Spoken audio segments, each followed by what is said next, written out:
SPEARATICS by Sideline Sports Network. Hope y'all are having a good evening so far. If you're paying any attention to the transfer portal, it's absolutely going nuts already. So, hats off to you if you're trying to keep up with it. We're trying to keep up with it. We're steadily listening to all of the sources that we've got to listen to. So, that's one of them now. Um, Big news is coming for Florida State supposedly tonight. I'd say worst case scenario is in the morning, but I think it's going to happen tonight. Um, there's a lot of stuff that's happened with former Knowles. There's a lot of stuff that's happening with Knowles that we were recruiting before they went elsewhere. There's just a whole bunch of stuff going on. But before I get into that, or before we get into that, this episode is brought to you by Game Day Vodka, like all of the others. It's an American-made vodka company. It's made in America, bottled in America, and sold here in America. With that said, we appreciate everything that Game Day Vodka does for the tailgates, and appreciate everything that they do on and off of social media. They help me out a lot. Um, can't say anything besides how grateful I am to have them as a partner. Um, Obviously, there's a lot of stuff going on as far as the transfer portal goes. Um, we'll start off with the Knowles that maybe people didn't see coming or going, I should say.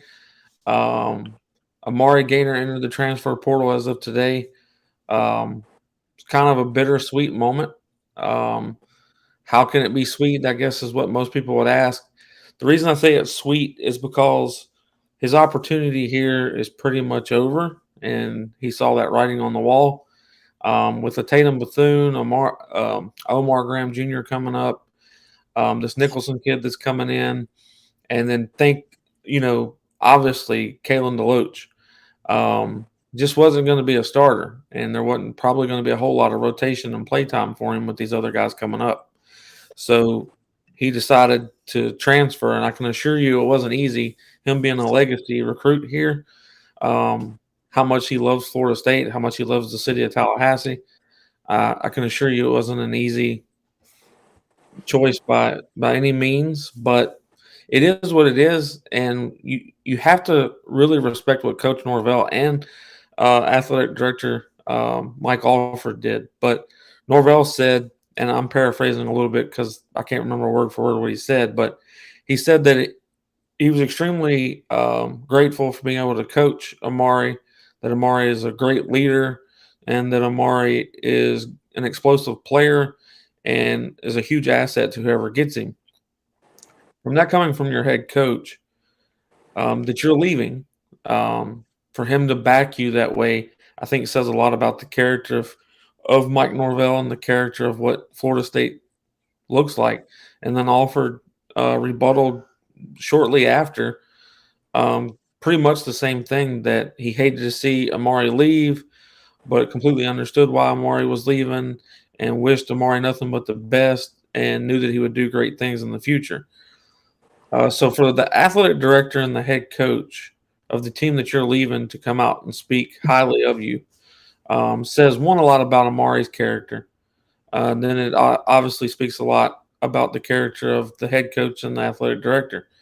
So it should make guys that are there or coming there really want to play for this coach, because obviously he supports you even if you're not eating at his table. He just wants to make sure that you're eating, even if it's not at his table.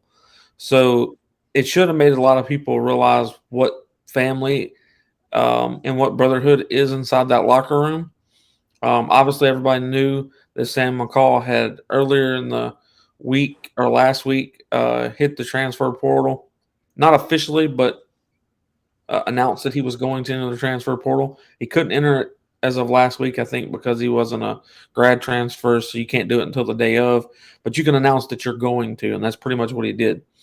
The rumor is, which regardless whether it's true or not, I can assure you that Mike Norvell was tired of putting up with whatever was going on, and probably did tell the young man to go on. If you think you can do better and the grass is green on the other side, I'm not going to keep talking you in the stand. By all means, go. Um, I would assume that there was a conversation to that nature. But with that said, we can kind of jump into who's in the transfer portal and who's been hyped up by Florida State, possibly targets of Florida State.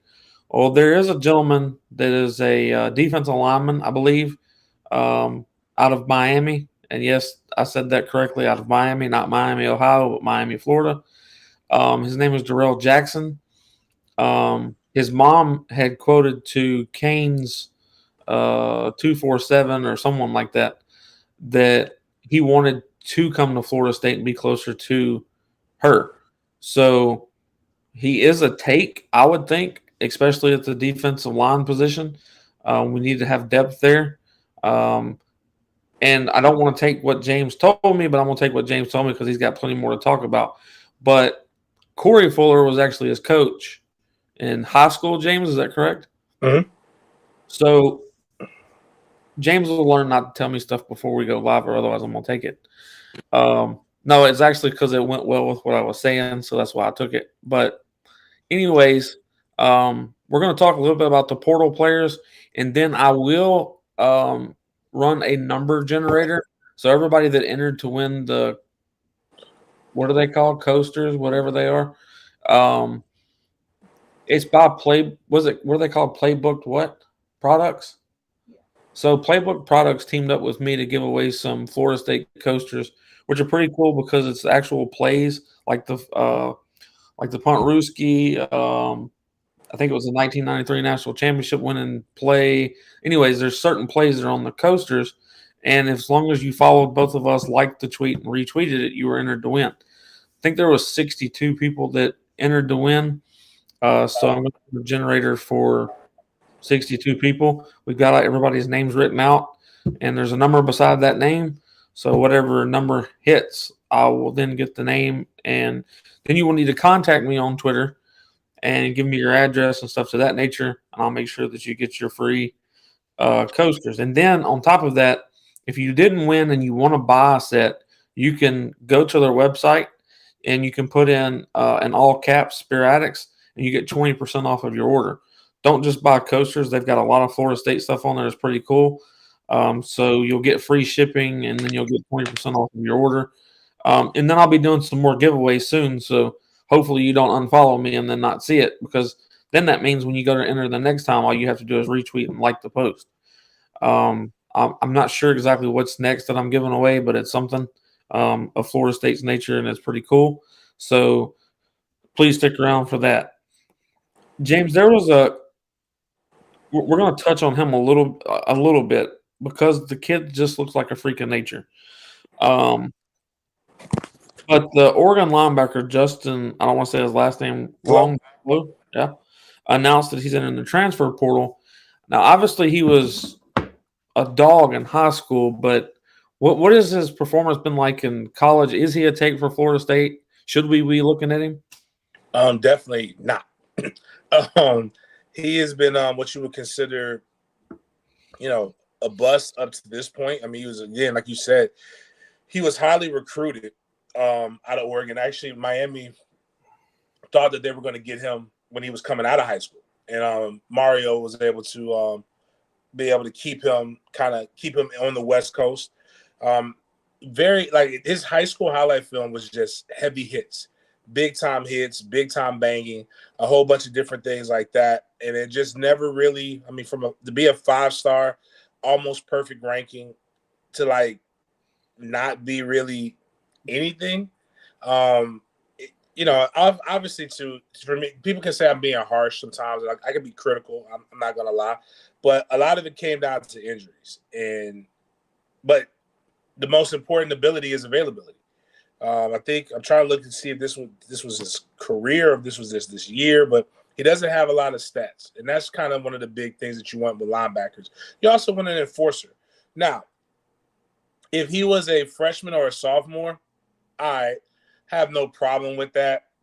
He's also, if he was that kind of a guy, Dan Lanning coming from the Kirby Smart tree, Mike Norvell tree as well. I know he knows what he's looking for when it comes to defensive guys.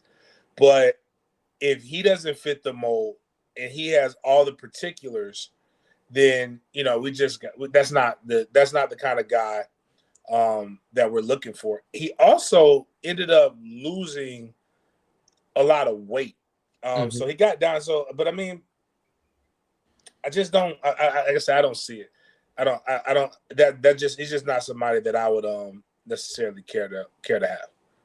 Chip, I'm gonna kind of go over to you about this. What are your thoughts or feelings, or what do you think the fans are feeling? Not with just Amari, but we're going to use Amari because he's the most relevant and most recent. With Amari Gaynor leaving in a bittersweet moment, what do you think the fans are feeling, or what do you feel about him leaving? Yeah, Amari leaving, it kind of hurts because he, a lot of the fans, grew up with him. He was very respected. He, I think I lost you, but yeah, we'll move on a little bit. Oh, here he is. Go ahead, Chip. Yeah, the phone. Somebody called him on the phone. You got to put that phone on Do Not Disturb. Probably leave and come back, Chip. Yeah. But we'll move on to this one real quick, and I don't want to slaughter his name either. But the offensive tackle from Alabama, number 70. I think he's a center, actually. I hear that he's breaking the bank. He is asking NIL for a lot of money. I would assume because he's probably an instant dog to the center position, and he would probably bring a lot to the table. Do you know much about this center that's in the transfer portal for Alabama? I only know what's been released. So, and I think you're right-ish.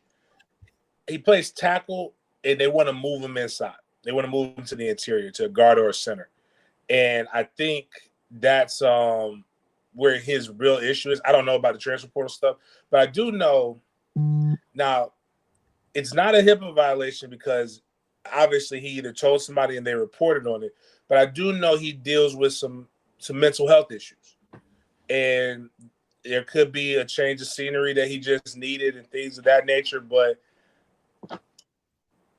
I joke and say I want guys who are kind of a little bit touched. And I think he would be a great piece.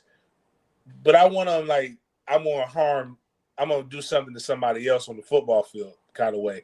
And I don't know exactly what his situation was, but I will say this, that's a large mammal. Don't want to play against him though. So he hasn't given up a sack in 2 years. So obviously the young man has some talent. Chip, you can go back to speaking on what, Amari Gaynor's situation. Yeah, Amari leaving, as a fan, it hurts because, he grew up with us. Like the fans loved him. He was a big part of the resurgence of Florida State. But like you said, with all the depth coming in, his playing time was getting cut. I respect the kid. He's always, every time you see him, he's super friendly. He'll always stop and talk to his fans. His family are awesome people. And I wish him the very best. With some of the other guys that we lost, it doesn't really hurt. It hurts to lose anybody, especially if they can still contribute.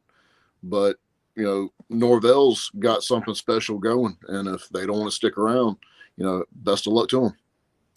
Well, what I will tell fans is this. Every year, Florida State, especially with the transfer portal being now into the dialogue and with recruiting for each and every class, we need 12 to 15 players to leave every year. And that sounds crazy, but it's the truth. Like, we have to have those amount of players leave so you can bring in or give those scholarships to the incoming class or to the transfer guys. Like some of the gentlemen that are leaving, they necessarily saw the writing on the wall. They didn't play much this past season, when they did play, they didn't succeed very much. So it makes sense not just for them, but for Florida State for them to move on because they're not fitting the system. They're not fitting the style of play. that Florida State's doing. With that said, I don't want to say Amari was one of those because Amari is probably a 3-4 guy. We run that 4-6 system. Pushing him into the Mike position or pushing him into a nickel, it's just not his wheelhouse of what he does. Amari's, right now he leads the career tackles at Florida State as far as who's on the team, and that's big, but it's not tackles for loss.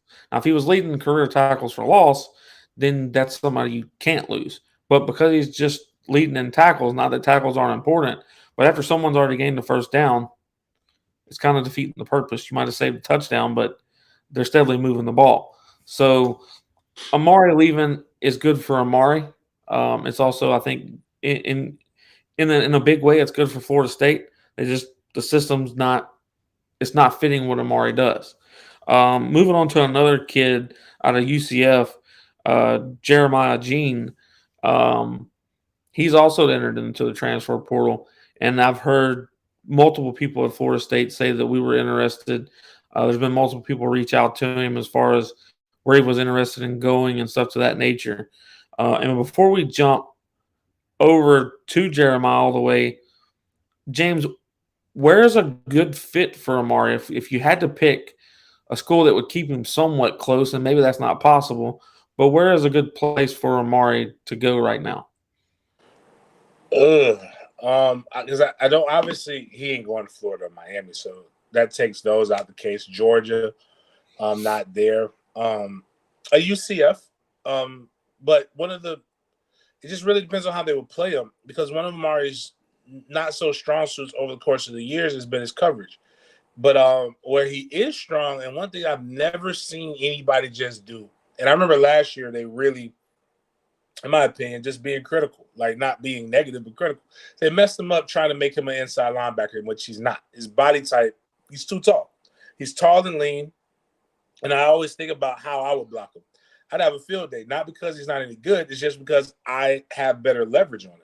And linemen have better leverage on him because they're bigger, and he's, again, said 6'3".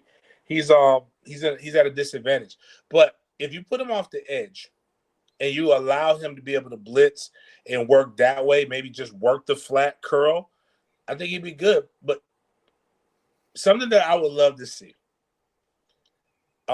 He's Tallahassee born and bred. His father works at Legacy, Peterborough Toyota. He was a former Knoll. Great family. Man, I would love to see that man just go across the tracks. One thing I would really like a lot of these guys to entertain, and it would be cool if if Florida State's collective could still kind of help out a little bit, like maybe not over the top, but hey, man, here you go, man. We'll make sure your house is covered. Go bless family. Just go across the tracks and really go eat and fall into the same role that Isaiah Lamb played for FAMU. Isaiah Lamb is a linebacker, the outside linebacker that was just a rush in, and he wreaked havoc and won FCS Player of the Year last year, 2 times All SWAC player. I don't know if he'll get drafted, but he's definitely gonna see a contract next year. So he's I think that right there, if Amari's able to go and show that he still has the ability, I think every dream that he had is still there. Agreed. The gentleman from UCF, I think he's got 1, possibly 2 years of eligibility left, but I'm almost positive it's only 1. He's been at UCF for 4 years. So I think COVID year is why he's got this year left. So I think this is his last year of eligibility. I think 11 plays a little bit of defensive end. He also switches back and forth on outside linebacker. The kid's got amazing stats, but he's been there for 4 years. I think he's a dynamic player in his own way. He's very similar to Tatum Bethune. I think Tatum's a little bit quicker, but Jeremiah's bigger. He fills a gap a little bit better. He's not short. I'm not saying that Tatum is short, but he's shorter than this guy. So I'm not saying that he's a take and the Florida State's going to 100% go after him, but I can guarantee you there's a conversation just based off what he could do for Florida State in this 4-6 rotation. If we continue to run it, the rotation matters a whole lot. You need depth when you're running that many DBs. you have that many linebackers and DBs on the field, you have got to rotate because there's only so many times that they can go deep and continue to breathe. So I think he'd be a good one. Obviously, we're losing Jamie Robinson, so safety could be an issue. We do have I want to say his name wrong, Azaria Thomas, which I don't know if he's going to play DB or if he's going to play or cornerback or if he's going to play safety. Not real sure yet. But he is only one man. Therefore, you still need a rotation piece. You do have a couple others, but there is a kid, I think it's Xavion Alford out of SC. He former 4-star. He's got 3 years of eligibility left. He's in the transfer portal. There was interest from what I understood from Florida State, so I'm sure there's a conversation to be had. He was one of my top picks as far as if you're going to pull somebody in for a safety, just because the kid's got the length, he's got the measurables. His football IQ is really good from what all of the people that have been around him for time have said. I'm kind of going through these quickly because there's so many. And you got John Young, which is out of Kentucky. He's an offensive tackle, former 4-star. His composite score was 89. So he was good coming out of high school. His PFF grade was even better this past year. He's done a really good job. I think he's entered the transfer portal based off of Kentucky's lack of wins this year. He's kind of fed up with a 6-6 season, or you just can't get over that hill. Mark Stoops is a great coach, but Mark Stoops limited to what Kentucky will give him. They are definitely a basketball school. He definitely doesn't have all of the bells and whistles that other SEC schools have. So he's kind of limited to what he can do. I think Mark Stoops has done a great job at Kentucky. I think he will continue to do a great job at Kentucky, but you can only make a Cadillac go so fast. There's only certain things that you can do with that. So it's not surprising to me that there's going to be a couple of guys transfer out of Kentucky because they want to win championships. And if the school can't invest in it, then they'll find a school that will, because ultimately that means that they're investing in them. I think John Young's a good kid for Florida State to bring in personally. He's at the top of my list.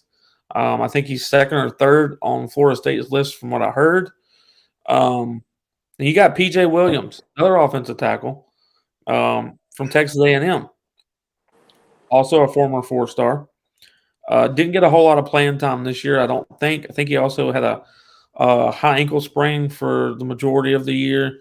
He was dealing with that. I don't think it was serious, just the fact of it kept him out enough to where he couldn't play. He entered the transfer portal this morning as well. Now, he's a high 4-star, 97 composite score. So he was very close to that 5-star. I can tell you that Texas A&M did not want to lose him. I believe he was one of the only offensive linemen that was offered an extremely wealthy NIL deal from what has been reported in the past. So I think he'd be a big get. I don't think money is what he's worried about either. He didn't bring anything up in his speech or in his transfer script that he wanted, NIL money was a big cause for him to move on or nothing to that nature. So I'm telling you a bunch of offensive tackles and inside offensive linemen and stuff like that because of who we're losing. We're losing guys, and you're going to need depth there. We did okay last year, but you noticed when Robert Scott went out with an injury, we were having a lot of problems on that side of the line. You're losing a piece that we brought in last year with Jackson Turnentine. He's going to be gone. So you're losing Dylan Gibbons. So there's a lot of offensive linemen you're losing, and you already needed depth. So that's why you're going to hear a lot of Florida State guys that they're going after are going to be offensive linemen because you need that depth there. We do have some young guys coming up, but you don't want to put all that on their shoulders.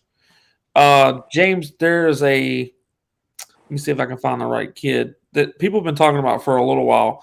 The Casey Roderick kid. He's out of California. He was a 3-star prospect, but whatever school he's at, he's obviously been doing very well at. He's 6'4", 340. His position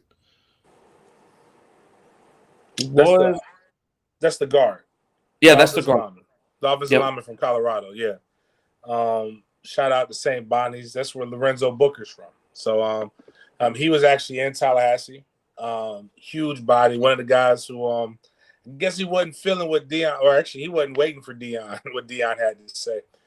He was getting out of there. And I think they like where they're at. One thing I'm not ever going to judge is Atkins in what he feels he can do with an offensive lineman. Now, what I will say is, and what's odd is it's just how long these guys are. Like this is a Jack Sterntock kid. Like he's a swing guy. He's a guy that if he comes in, if we bring him in, he's a guy that, hey, great. But the sky is push somebody for one of the interior lineman jobs that you do have, with Gibbons being gone. Is Dimitri gone too? I forgot, but we got a couple guys that aren't there, or even every job's always up for up to grab. You can also be a swing guy because of how tall he is, and this is college, so you don't have to be 6'7" to be a tackle in college if you've got long arms. But at worst, he's just a guy to provide depth because the inevitable injuries will happen. If you've been following Florida State for the last decade right now, I don't think we've had outside of maybe the national the back-to-back the national champion in a playoff season where we have had a season where the entire offensive line stays healthy.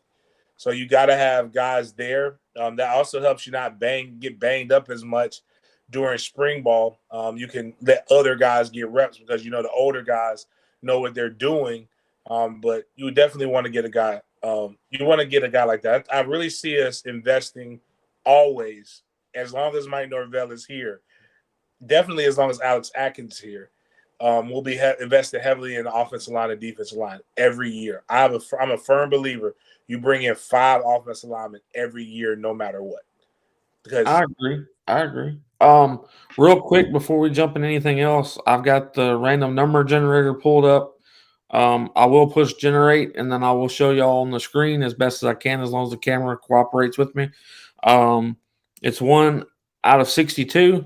I'm going to run the generator, and the number, if y'all can see it, tell me, is 43. That's the winner. Whoever number 43 is, which I'll tell you in just a minute. What we'll talk about, Chip, a little bit is like James just said, as long as Norvell's here, we're going to continue to invest in those 2 lines. At FQFSU is the winner. At FQFSU is the winner. Is that? Yeah. Okay. It's actually somebody that I know. That's wild. Anyways, so congratulations to at FQFSU.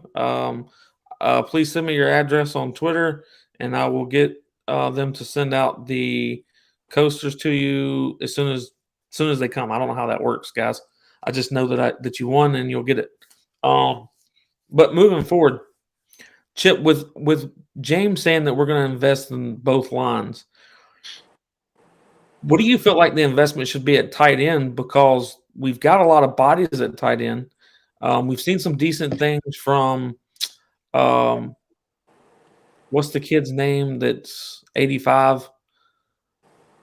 He's the newest addition, I guess, to tight end, but we've got a couple of them. But it looks like in the portal, Florida State is definitely looking to bring in another tight end, a true tight end. Do you feel like that's important for Florida State to keep bringing in guys in that room? Yes, it is. Us losing, Wyatt Rector deciding to graduate and move on, that was something I don't think, Chris, you and I were thinking he was going to do. We were thinking he was going to come back and actually play a bigger expanded role as the tight end. Now you're going to be stuck with one guy that's gotten a little bit of playing time. You need to, I think they need to bring in at least 2. Maybe one through the recruiting class and one through the transfer portal. Well, just remember that Jarrell Powers that we brought in for 2022 is a true tight end. I don't know if Florida State's going to keep him there, but the kid's definitely got the size. I was a little bit worried that he was undersized when he came in, but with the strength and conditioning program that Coach Storms has put in place, this kid has put on the size. He's got the size. So I'm not going to disagree because I think 2 is still okay to bring in. But as long as you bring in one, at least one more, it's going to help the room. And a kid that they're really, really high on is a Division II player. He plays for the Shorter Hawks. His name is Kyle Morlock. He's 6'7", 250 pounds. The kid has done work in the Division II. I mean, look, guys, don't get hung up on where we're bringing recruits from. You can't complain when Norvell has brought in these players from the transfer portal. Look how many just made the all-team ACC. I mean, our best players have been transfer portal players for the most part. So don't freak out because they're coming from a Division II if that happens, because obviously the staff knows what they're doing and who they're bringing in. But I went and looked at a lot of film on Kyle Morlock this afternoon because I'd heard that he was at the top of the list. And I think we would be extremely satisfied with his ability. He's a very good blocker in as well. So in that jumbo package where we give the ball to the damn fullback, he'd be a great asset on the edge to block, which I think we lacked a little bit this year. I think Wyatt does a decent job, but we're not going to have him anymore. And our tight ends, the tight ends that we have available that we know of, the reason Wyatt came in for those plays is because he was the best blocker. Now that you're losing him, you got to bring in a guy that can block as well, if not better than Wyatt did. And you're not just bringing him in because of his blocking ability. That's just a bonus to what he does on the field. This kid that they're talking about bringing in, he's 6'7", so that's Johnny Wilson's height. He is actually pretty fast for his size because he's 250. He's not 280. He does move very well. His hands, they called him, I forget what award he got in Division II, but think of baseball and the Golden Glove Award. That's basically what they gave him as far as his hands went. So I think the kid would be a huge get. Another kid, a defensive lineman that was brought up, I guess it was earlier. He's from Detroit, Michigan. I'm not even sure which school he plays for right now, but it's Andre Carter, 6'4", 230. He's a 3-star prospect. Not That's sure. The Western Michigan kid. Yeah, Western Michigan. So, James, do you know anything about him other than he's of interest to Florida State at all? I mean, just like the guy from Shorter. It's not like, all right, Western Michigan, we don't want to get that, but you want to get the guys who are very dominant and who are pushing and doing, who are creating stats, who are creating havoc in there. Like the Shorter kid, he's got film where he is truly a menace. This kid right here is truly a menace on that D tackle. And also look at who wants him. Sometimes you can judge based upon who wants him. Notre Dame, Michigan, right. A lot of top schools in the Midwest. A lot of top schools in the Midwest want this guy to come in and be a D tackle. I want him. We need some depth. That's what we got to go for. I love that the screen froze while he was smiling. Ear to ear, he was smiling. But and then past what James looked like when he was little. Oh, he's a spitting image. It's absolutely hilarious that they look that much alike. But another kid, not trying to move on too fast, but Devontae Brown from UCF, another one that's 6'1", 160 is a cornerback. I was personally extremely how do I put it this way? I think the kid is actually a dog at that position. I didn't see blown coverages from him throughout the year. When I went back and looked at his film, they really honestly didn't throw toward him while he was on the field. He kind of was a deterrent. And he comes off the edge pretty good too when you bring him on the blitz. He might be 160, but a lot of people say he hits like he's 215. So They say the kid brings a lot of heat when he hits somebody. He's one that's in the transfer portal and Florida State supposedly interested in. Ladarius Henderson. Now we're gonna take one from Dilly if we get him. He is a Arizona State transfer. He's an offensive tackle, 6'4", 270. That was what he came in at from high school. He's 281 now. Waxahachie, Texas is where he's from. He's also got people interested in him as in Michigan, Ohio State. There's quite a few big names that are after this kid. So obviously he's got ability. Obviously he's wanted. So that would be a huge plus for Florida State at offensive tackle, in my opinion. The CJ Dupree kid is I don't know how to say his name, Dippre, but he's 6'5", 245. He's a tight end out of Maryland. They really talked highly of this kid. I personally did not get to watch any film on him at all due to running out of time. But from the reports that were given out from him, I think he led Maryland receptions most of the season till later on when this one wide receiver went nuts in a couple of games.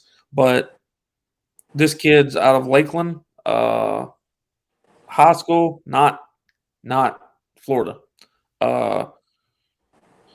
German, Pennsylvania. Don't know where that's at. Germantown or German? It just says German, PA. I first thought that they announced that he was from Allentown, but that's not correct. He's from German, PA. So, but anyways, the kid's 6'5", 245. He was a 3-star coming out of high school. He committed to Maryland 5/10/2020. He came in the 21 class. So really this year was his real first year of starting, and supposedly he done a really good job. There were rumors that he was irritated with the lack of focus in the locker room. He was irritated with how some of the coaches allowed things to move on without addressing it. They allowed their players to do pretty much whatever. Kind of similar to what Dion was preaching to the Colorado kids. Like the poor fans have been dealing with this. The parents have been dealing with this. Just this lack of competition. They don't really care. They're just happy to be starting. And I'm going to jump on that for a second because I feel like we're getting complacent with just the portal talk. And James, y'all got to go check this out. Go watch this episode that James did last night. A reaction to basically what Dion moving on to Colorado means. And for people to really get the dialogue of why people are upset. People aren't upset with Dion because Dion's leaving. They're upset with how he's leaving. James said it best in his video. It's kind of the same thing with Florida State fans, how we were upset with Jimbo leaving. It's not that we were upset with him leaving. It's how he did it. So I think that you could really I was one-sided before I listened to James talk about it last night. I was one-sided. I'm a Florida State proponent. Like, it doesn't matter what they do wrong. I'm going to stand beside them. It doesn't matter. Like, it just – that's the first initial thought. They're like family, so it's like I'm going to support them regardless of what they do. But now you have to open your eyes to facts, and the facts are he could have went about it a lot better than he did. He could have done things in a better way. So, James, talking about it a little bit, did you think his first message to the Colorado team was too harsh? I personally didn't, but what was your thoughts? I wouldn't have taken it very well in the beginning. It's not. I don't think I would have transferred, but I would have taken it as a slight a little bit. And not because of how he talked. I mean, I played for Mickey Andrews, and so did he. Like, it ain't very much you can say to me that's going to really shake me unless it's like I'm ready to fight. But here's what I think he did that was wild. It's not that he said, I'm going to I'm going to bring in guys to replace you. Heck, Willie Taggart had one of the greatest introductory speeches with the University of Oregon, and he did it to Florida State as well. And this is what Willie Taggart said, and I loved it. He said, my job is to bring in as many guys who can play this game as possible, play this game at a high level the way I need it as possible, to take jobs. Your job is to keep your job. If I do my job and you do your job, we're going to win a lot of ball games. That wasn't divisive. That wasn't attacking. That's actually what every coach should do. To come in with a hat and say, ain't going to be no wearing hats. To come in with your being prime and to say, you can't do, we're going to all look, I'm fine with that. Your rules, your house, play with it how you want to. But to say, this is my son, Shedeur, this is your quarterback. But he's going to have to earn it, but this is your quarterback. Hold on 1 second. Polk from 863 Seminole TV said Travis just announced he's coming back next year. So y'all check your social media if you would like, which I think, what was it, 2 weeks ago, James, myself, Chip, and Taylor all said we predicted him to come back. If you go back and look at the videos on SPEARATICS, there's a video we did just about Jordan Travis coming back and why we thought he would come back. Right now, James, we are 6 for 6 on our predictions, so you know. Listen, before I go into it goes back to last year, right? So I'm perceptive. I'm not the smartest person in the world, but I am perceptive, and I do a pretty good job of reading. If you remember before the Miami game, everybody just knew Ron Dugas was getting fired.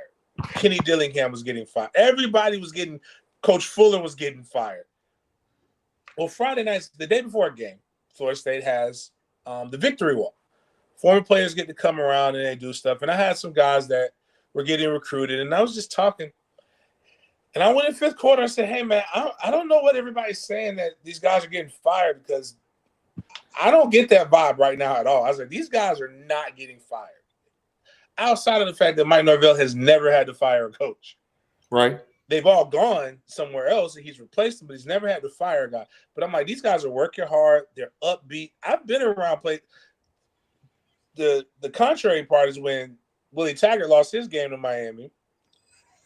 Everybody, they all knew. It's like you saw everybody had seen a ghost.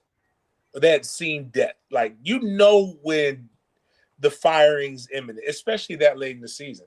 But those guys, I got a chance to hang out with Kenny, and Kenny was just as chipper, recruiting hard, and, they're there till they're not. So it's just the same thing with Jordan Travis. When you get a chance to have talked to Jordan as much as I have, and get a chance to see him, it's just like you see him having a good time. And the one thing I will say about this is when it's gone, it's gone. Like, my mama says, sign autographs until they don't want it no more, because you're gonna sign enough of the fronted checks to make you mad.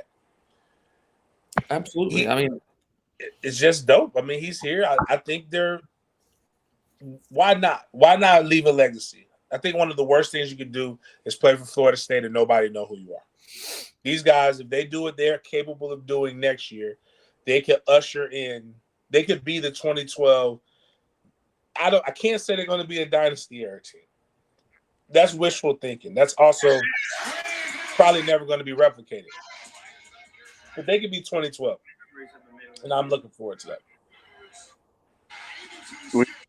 I'm going to say I think this year was the precursor for coming back to being one of the premier teams in the nation. If they go out and they dominate this bowl game and win and go 10-3, this year we're going to look back 10 years from now and remember when Florida State was quote unquote back. Absolutely.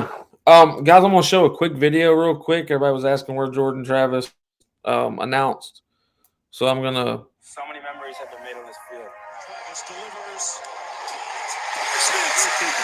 Cuts back, and Jordan Travis reaches midfield and is way ahead of the race. Fires it up near sideline. Johnny Wilson, one-handed catch. Skip the tackle. 45-40, 35-30, near sideline. A foot race. 15, 10.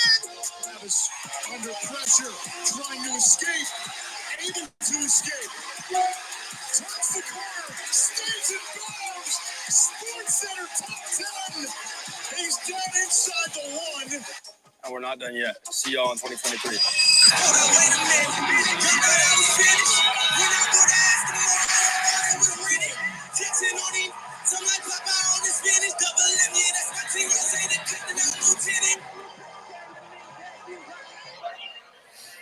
For those that were asking where he announced it on Twitter. He also announced it on his Instagram. Florida State made that video for him.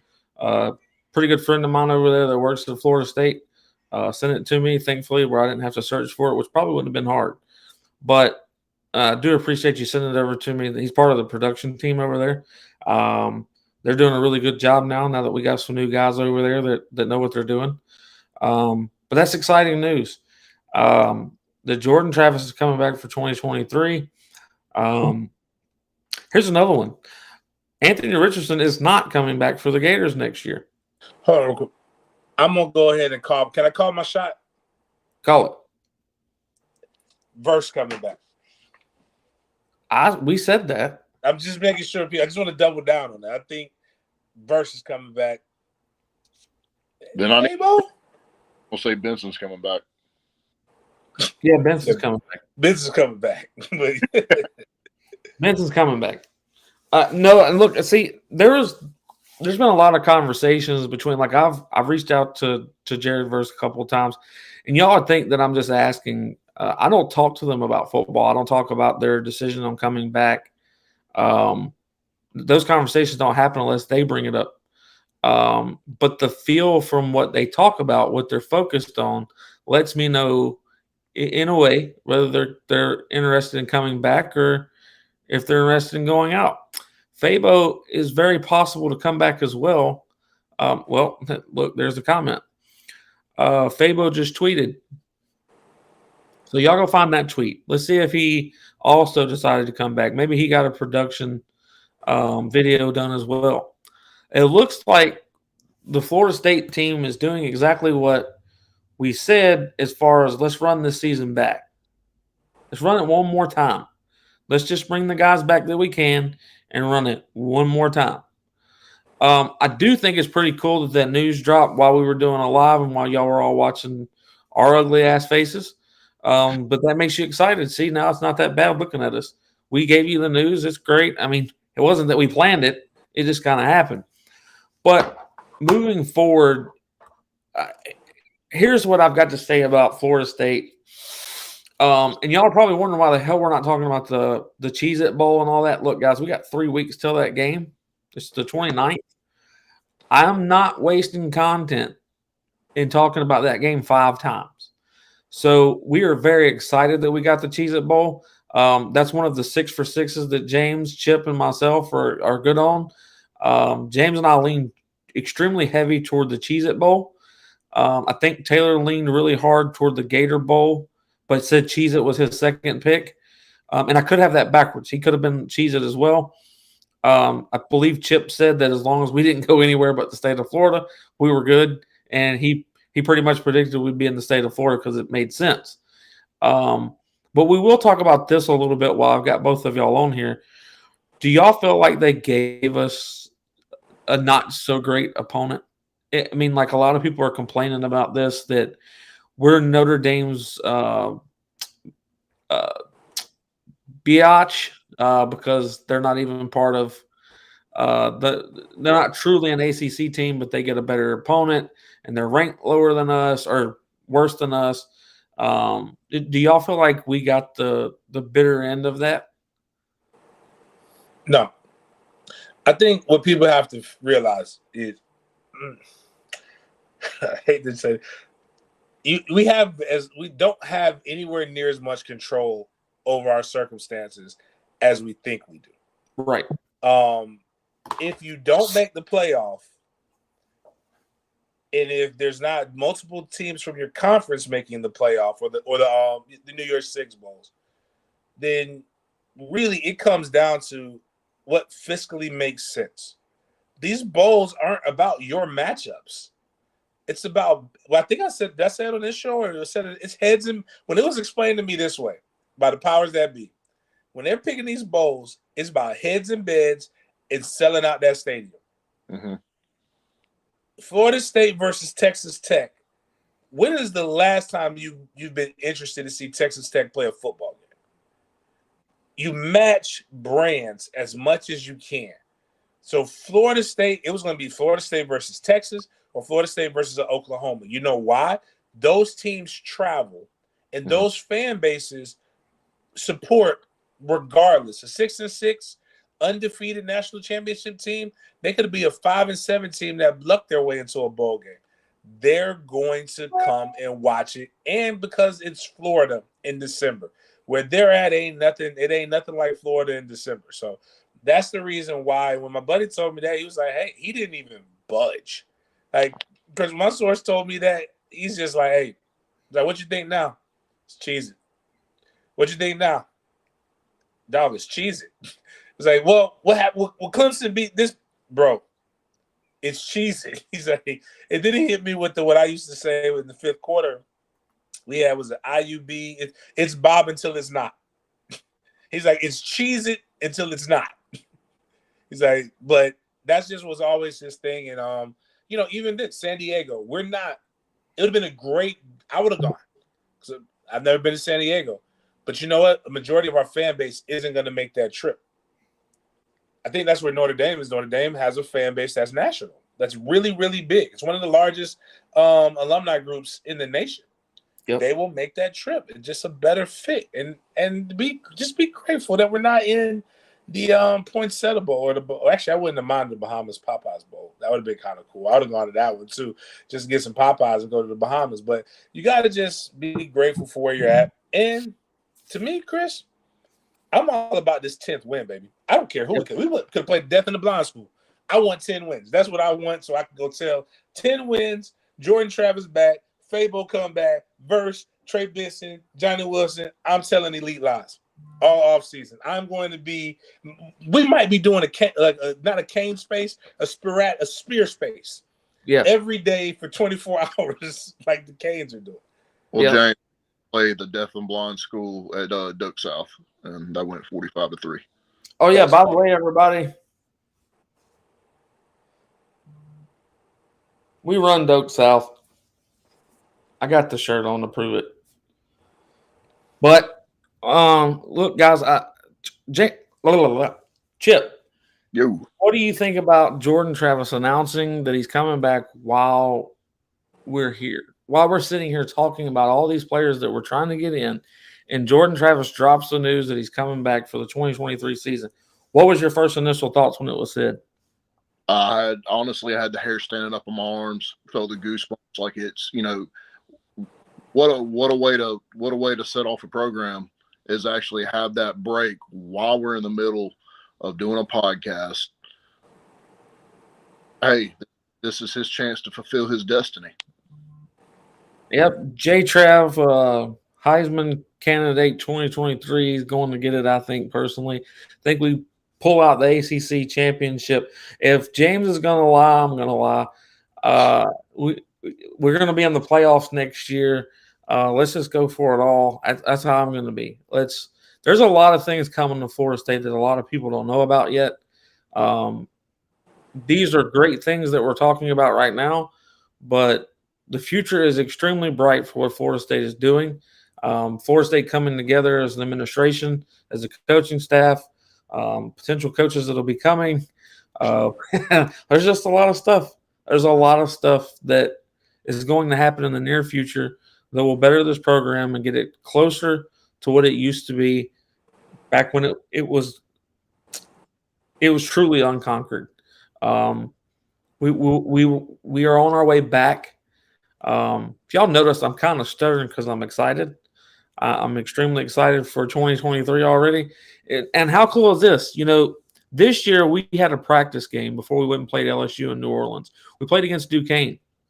Now, next year, LSU is playing in week 0, and we are not. So they will have a practice game under their belt. But here's what's cool. We are going to finish our season in the stadium that we're going to begin in next year. So we are going to level the playing field by finishing our season on the field we're starting on. So that's really cool. I thought I'd bring that up just because I don't like that LSU says that, oh, we're going to have the head start on you guys next year. We're playing in week 0.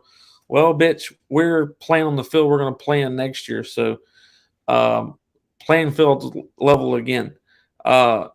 James, we're going to touch base a little bit on the tailgate, and then I'm going to let y'all drop off. Chip, before he starts on the tailgate, let everybody know where they can find you. You can find me on Facebook on Concord 8. Find me on Twitter at Chip Westerly 9. You can find me on Instagram, Chip Westerly 9. Appreciate it, Chip. I appreciate you coming on. Stick around for the tailgate announcement, which you know about, but listen to what James has got to say because he's got some stuff to confirm. Yeah, tailgate. We're at I forgot the address, but the address on the flyer is legit. We're gonna have that. We'll have some parking information and details here shortly. $50 for just the tailgate. All you can eat, all you can drink. If you got kids that are coming, just make sure you hit us up on the side. It's not $50 for kids. Basically, if they're under 10, just bring them. They're over that. It's like $25. We'll cash app it or work that part out. We should have the TV squared away. We'll have some tents and things like that. DJ with live music, plenty of fellowship. Former Noles. We'll have some drawings and some giveaways. But the biggest thing is, man, you're going to make sure you want to be in here. It's a preview to the big party for Labor Day. So what you're going to do is going to get a chance to see it. You're going to be able to find it. It's going to be able to locate it. We won't run out of liquor with Game Day Vodka and ABC Fine Wine and Spirits. We'll have cigars. And if you're a vendor and you want to be able to kind of do something like what we did for the Thanksgiving tailgate with FSU Florida, make sure you hit us up. We have reasonably priced vendor spaces available, and you're going to have a targeted audience to be able to sell your stuff to, that you know they're there to have a good time and celebrate FSU getting their 10th win. Go check out our Facebook, my Twitter, all those different things. It'll be one of the pinned tweets for the ticket Taylor link. And please, the spots are filling up fast. We haven't had this much excitement about a tailgate in any of them. So if you don't RSVP, it's hard to dictate like what we're gonna have, but it's gonna be a fun one though. And everybody, don't forget you can find James on Twitter at BigGameJames_36. You can also find him on Instagram the same way. And on Facebook, you can find him on pretty much any Florida State group page at James Anthony Coleman. Is it the second? Yeah, on Facebook. On Facebook. And the address to the tailgate is 1331 Church Street, Orlando, Florida. 32805 is the zip code, which the flyers all over the place. You can look that up easily. But that's the address. Guys, I appreciate y'all coming on. I'm going to drop a little bit more and then see y'all next time. All right. Well, everybody, I appreciate you coming and watching and listening to the show. If you were driving, I hope you put the phone down and just listened to us. If you weren't and you were watching us the whole time, I hope we kept you entertained. Hope that you got plenty of information for what's going on with Florida State. I hope that we are fulfilling what it is that y'all want. I would respect comments, and if you have any questions, I will do my best to get to them. Like I've told everybody before, the best way to do this now is to watch us on YouTube. These videos do not any longer go on Facebook. Facebook does not help me in any way with support. Viewership matters, and if y'all would view us on YouTube, it helps a tremendous amount. And we're also on Boxcast, which is our television channel. I have cable channels coming out as far as actual television where we're going to be at, but we're on Apple TV, Amazon Prime TV, YouTube TV, multiple TVs, internet TV right now. We have cable channels coming out, and I will release those as they come. Love each and every one of you. I appreciate you telling me so many times. Y'all have a good rest of your evening. Jordan Travis is coming back for 2023. I don't know what else you could want. If you want a little bit more, maybe we'll get it. Y'all have a good one and go Noles.